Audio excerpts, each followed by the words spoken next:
vulnerable to extinction in the near future.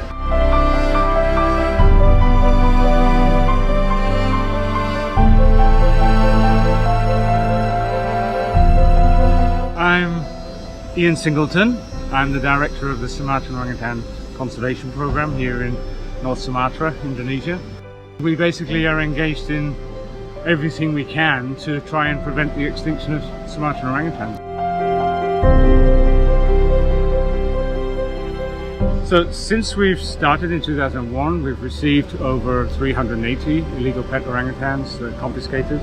We've released over 180 of those in the south in Jambi, in our reintroduced population there, and over 110 now in the north in the second.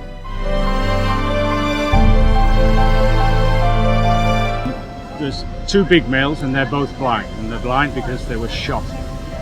Losa, for example, was shot 62 times with an air rifle. He's got 2 pellets in one eye, 1 in the other, and he still has 48 of those pellets inside it. We have another big male called Chrismon, and he spent 19 years in a cage a little wider than his shoulders, so he couldn't really move. So when we got him, he couldn't stand up because he kind of lost the use of his legs, and he was just a gibbering sort of psychological wreck. He's made a massive improvement, and he's climbing around and he's much more confident, but he's never going to make that transition to the wild.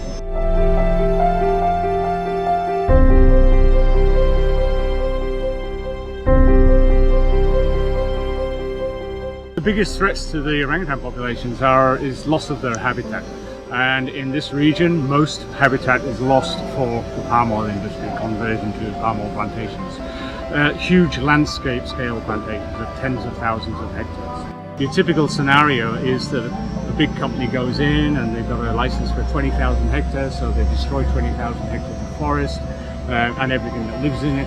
And at the end of that process, there might be a few trees standing with an orangutan in there. They think it'll be fun to chop the tree down. They do that, the orangutan comes down, then they decide they're going to club it to death or chop it into pieces with machetes or shoot it or whatever. And if an infant survives that process, those are the kind of infants that end up being taken home and kept as illegal pets.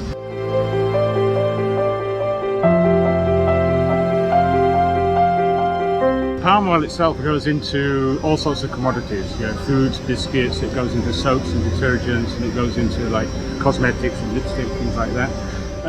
But the main buyers, the main regional buyers are North America and Europe and India and China.